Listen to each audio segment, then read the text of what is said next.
All right, back on the record. So over objection, I'm allowing the state to use the photograph as the state has established a good faith basis to believe it will be admitted. And for the record, Mr. Rosario is now wearing a dark suit jacket. You ready? We have the jury, guys. You ready? Judge, I do need to address one issue. The indictment charges premeditated murder.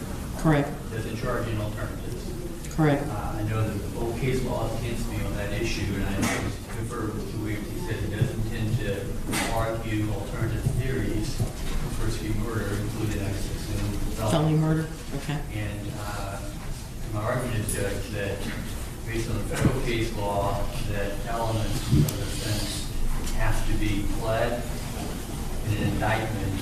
I would argue, and I think Mr. Yanaka, you filed a motion a long time ago, I would argue that the state be prohibited from arguing alternative theories that are not included in the indictment. The Florida line of cases is completely against you on this, Mr. Whedon. Is there any new case law of which I am not aware? Not in Florida.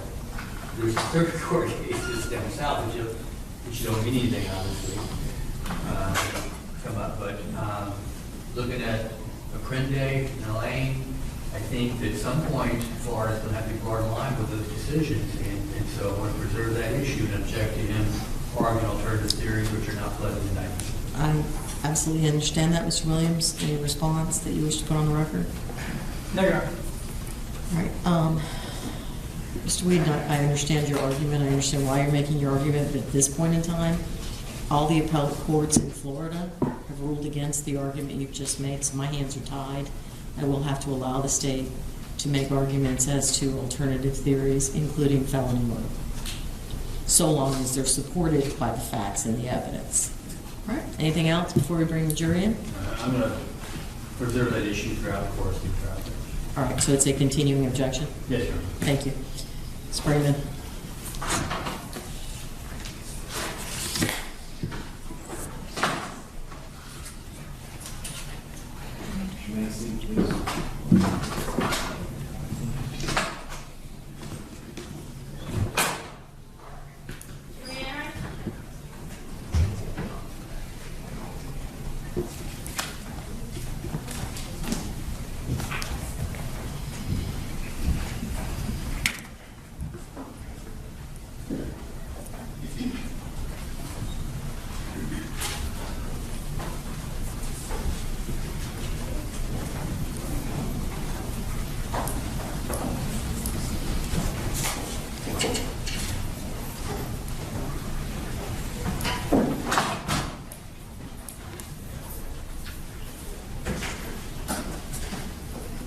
Good morning, everyone. Good morning. Welcome back. As I said, you're in a different courtroom, and it's easier to hear in this courtroom.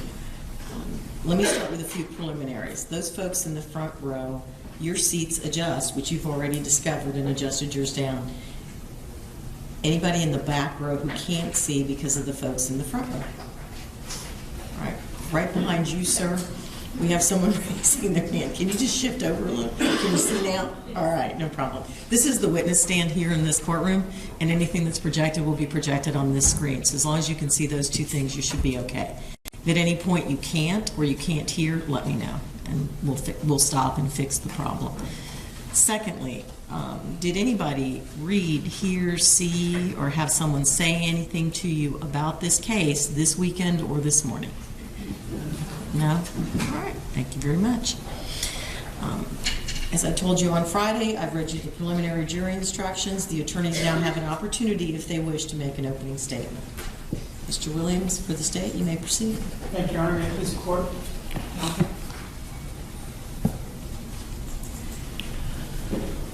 Ladies and gentlemen, fire is nature's most powerful and destructive force. It is unique because it creates chemical change in whatever and whomever it touches. It doesn't just bend or break. Whatever it comes into contact with is completely remade and destroyed. The evidence in this case will show that on the morning of September 18, 2013, Elena Ortega was in her home. She was beaten severely. Her skull literally caved in, and her home was set on fire around her. The evidence will show that that fire was all-consuming, and it did exactly what it was designed to do. That the person who set that fire did so to prevent its identity from ever being known, to silence Elena Ortega and the evidence that was around her. The evidence, ladies and gentlemen, will show that the man who beat Elena Ortega, the man who set her home on fire, and who ended her life, was the defendant in this case, Juan Rosario. The evidence will unfold in three basic stages from the state. First will be the what, second will be the who, and third will be the how. So this morning, we're going to start with the what. And you are going to hear from a number of witnesses who will tell you things about what unfolded on the morning of September 18th of 2013. We're going to start by hearing from a woman named Marilyn Ocasio. Ms. Ocasio will tell you that she lived a few houses down from Elena Ortega at the time of her death. And that morning, like many mornings, she was out front waiting for her ride to pick her up to take her to work. At around 6:45 in the morning, she looked and she noticed smoke coming from Ms. Ortega's home. When her ride arrived, they drove around the side, and they found that the smoke was more pronounced as it came out the backside of the house, which sat at 5020 Carnival Drive in Orlando. Ms. Ocasio concerned called 911, and shortly thereafter, the next witnesses arrived. We're going to hear from Deputy Sheriff Philip Engstrom, who's going to tell you that he showed up after members of the Orange County Fire and Rescue Unit had gone into the home, and that when he got there, they were bringing 84-year-old Elena Ortega out of her home. And you're going to hear that Ms. Ortega was not in good health at the time of her death. Deputy Engstrom will tell you about how he took statements, witness statements from those first responders, and that he placed a call at 7:30 to the Orange County Sheriff's Office homicide unit. You're then going to hear from a couple of those firefighters who went into her home that morning. Firefighter Ariel Jakubowicz will tell you that he was one of the first people in the home when he responded to it that morning. Significantly, he'll tell you that when he went to open the door, he barely had to nudge it to open, that it wasn't even fully clasped, let alone locked. He'll tell you that he went into the home and knocked out the back sliding glass doors to ventilate it because the house, to use his language, was charged with smoke. And that as he turned and went down the hallway towards the master bedroom, he found nearly 84-year-old Elena Ortega. He described to you how she lay on the bed, her knees on the floor, her head down, and that she was non-responsive. He'll tell you that as he picked her up, she was less than 5 feet in length, less than 100 pounds. That at that time, she had blood on her head and on her face. And he'll testify about how he and another one of his fellow firemen carried her out of the home that morning and tried to revive her for an extended period of time. You're also going to hear from firefighter Chris Henderson, who's going to tell you that he went around the back of the home that day, and that both he and Mr. Jakubowicz saw that dresser drawers had been pulled out of the home. Things had been opened and cast aside as if it had been ransacked, and that they did not do that. Following the testimony from those witnesses, you're going to hear for the first time from Detective Ben Thorpe. And he's going to tell you that back in September of 2013, he was a detective in the homicide unit for the Orange County Sheriff's Office. He'll tell you that he went out to the scene when he was called, and he took some initial witness statements. He took a statement from a young man who said that he had driven by Ms. Ortega's home at 4:15 in the morning and there was no fire. And that will establish a timeline for you. You're also going to hear from Elena Wilson, who is the daughter, the surviving daughter of Elena Ortega. She'll tell you about some recent surgeries that her mother had had, and you're going to see photographs of walkers that were placed around Miss Ortega's home because at her age and because of those surgeries, she was unable to get around her home without assistance. Miss Wilson's going to tell you that her mother always locked the front door, and that she was extremely specific and careful about the security of her home. And she's going to tell you that behind photographs of each of her children, Elena Ortega kept relatively large amounts of cash. You're then going to hear, ladies and gentlemen, from some forensic evidence, forensic witnesses in the case. And you're going to hear from Joanna Fletcher. Ms. Fletcher is formerly of the Orange County Sheriff's Office Crime Scene Unit, and she now works with the Medical Examiner's Office. She'll tell you that she was the primary crime scene technician assigned to work at the scene of Ms. Ortega's home on the morning of the 18th. You're going to see photographs from the inside of the home. You're going to see a lot of photographs of insulation pulled down, and a lot of that damage the fire department did. Specifically, you're going to see photographs of Elena Ortega's bed, and you're going to see what Ms. Fletcher will define as voids, areas where everything is clean and white, even though there was soot or blood, because those items were there prior to the fire. And you're going to see a photograph of Ms. Ortega's mattress, which is soaked from the top straight through nearly to the floor with her blood as she lay there, indicating how long it was that she was in that position. Ms. Fletcher will tell you that she searched the entire house, the relevant portions, for fingerprints, and she took swabs of DNA from nearly everything that she could to try to identify whom was in that house other than Ms. Ortega. And that all of those efforts came back with no results. And that the only prints that were found were those of the victim. You're also going to hear from Fire Marshal Nicholas Contreras, who went out to the scene that morning, and he will tell you at the end that it's his opinion that this fire was intentionally set. He'll tell you that, and again, you'll see photographs, because when he examined the house, there were no accidental causes, no sparks from outlets, no loose wires, and more specifically, that in the home that morning, there were 3 separate areas of combustion located in 3 different places. And again, to use his language, they were non-communicating. They did not touch one another, indicating to him that someone intentionally set these fires. So we hear from Ms. Fletcher, Mr. Contreras, and then eventually you'll hear from Detective Thorpe again. Detective Thorpe will tell you that at the time of September 18th, or the morning or the days immediately thereafter, this crime went unsolved. And that while they knew that Ms. Ortega had been murdered in the home, they did not know who did it. And he will tell you that it went on that way until the summer, and specifically until May of 2014, and specifically May 20th of 2014. Because on that day, Detective Thorpe went on television and told the community that it was now safe to come forward. He told the community that the defendant, Juan Rosario, had been removed from that community, and that if people had information, they should now come forward with it. And that is exactly what they did. He's going to tell you that a witness named Daniel Joubert called him and gave him some information.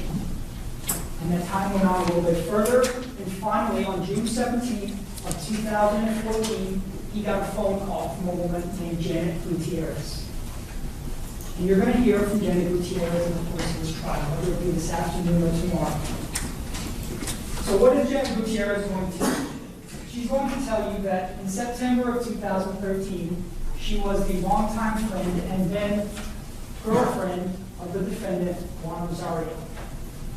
She'll tell you that she was living at his house, which is located at 4756 Turnstone Drive, which is less than half a mile from where Elena Ortega lives. And that she lived there back on September 18th of 2013.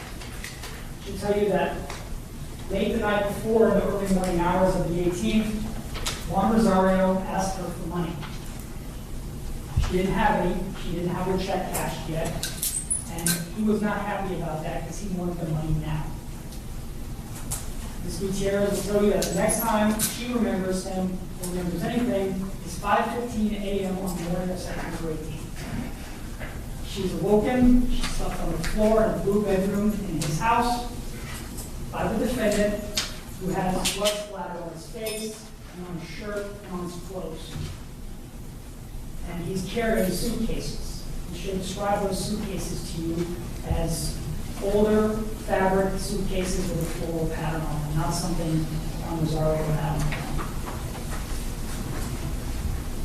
Jenny Gutierrez will tell you that the defendant started to tell her about what he had done. That he had robbed an old lady and that she woke up and saw his face. That he had punched her several times and struck her with a blunt object. Jenny Gutierrez will tell you that Juan Rosario told her that morning in the bedroom that he had to go back and he had to set the house on fire.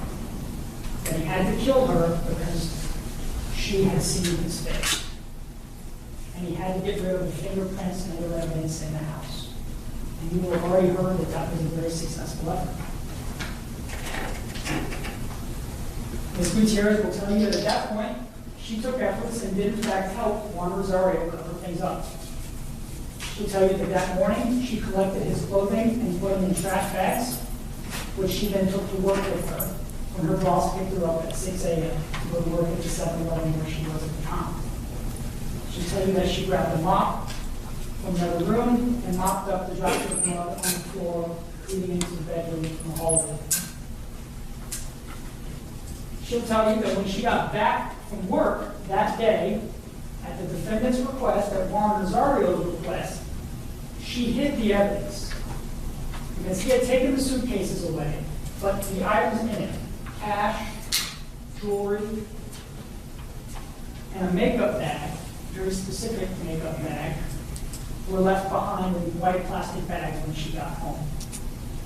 And she took those plastic bags and went in the backyard of his home at 4756 Turnstone and buried them. She literally dug holes with a shovel and buried them in 3 separate places in the yard. And she'll tell you she did that. She'll also tell you that shortly thereafter, that wasn't good enough for Juan Rosario, so she dug them up and gave them back to him. And he then took them and disposed of them.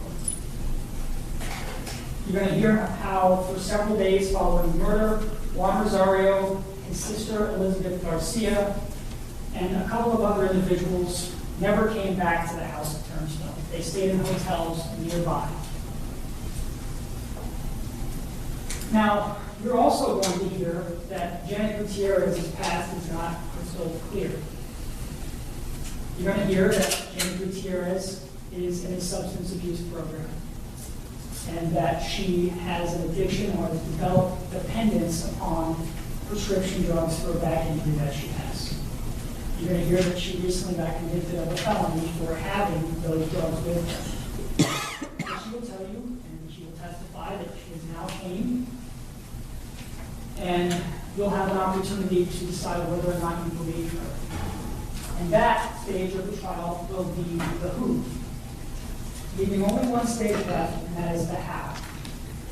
Now, it's not how the crime occurred, but how you will be able to believe Janet Gutierrez's testimony. So what are you going to hear? You're going to hear from Edgar Concepcion. Mr. Concepcion owns the 7-Eleven that Janet Gutierrez worked at back in September of 2013. And he is going to tell you that he does remember a day when he picked her up from work and she brought garbage bag with her. One day, one time only, but he remembers her doing that on a specific day.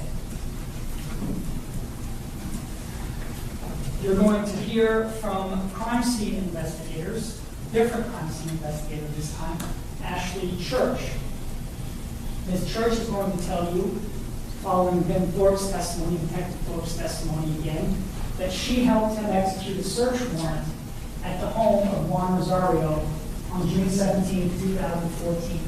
In other words, the evidence will show that the same day that Janet Gutierrez told Detective Thorpe about what she knew, he went got a search warrant, they went out to the house.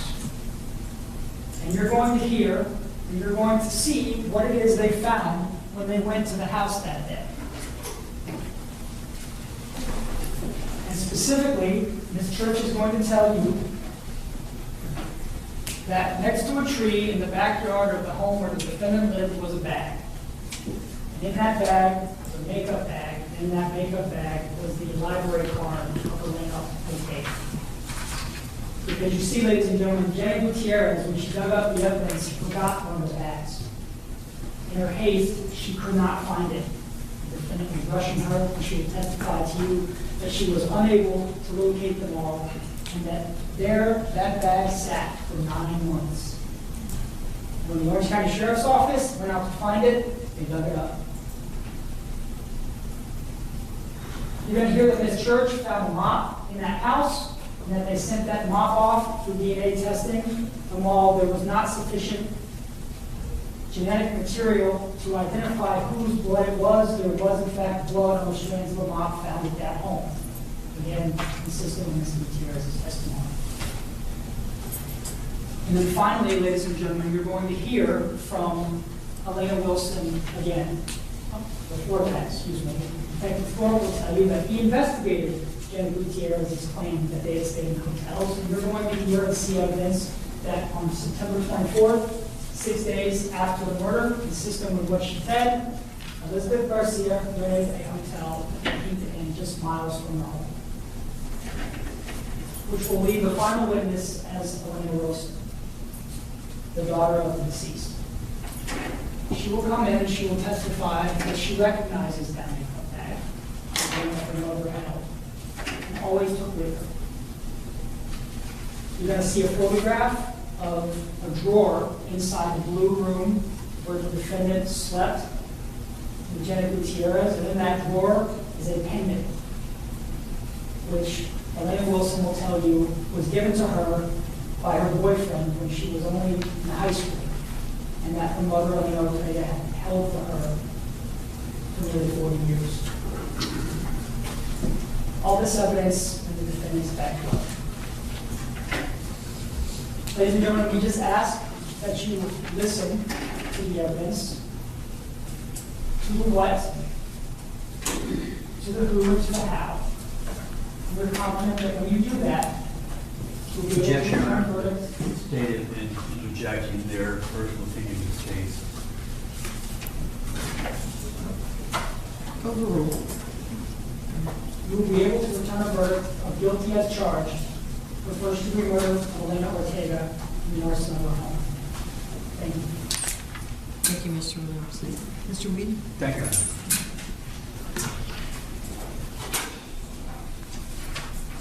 Good morning. As the judge indicated, this portion of the trial is not evidence. It's just what we expect to come out during the course of the trial.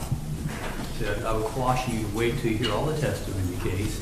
And when you do, you'll see that the whole foundation of the state's case is based upon this Janet Gutierrez.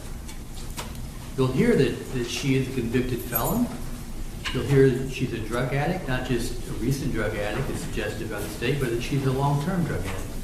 You'll hear that she is an admitted participant in this case. You'll see that there was jewelry that she had kept in this case. You'll hear that she's now on probation in Texas for a felony. You'll hear that she has a suspended 2-year prison sentence in Texas. This is all over her as she comes in to testify. And those are factors the judge will tell you later on she have to weigh and determine the credibility of a witness.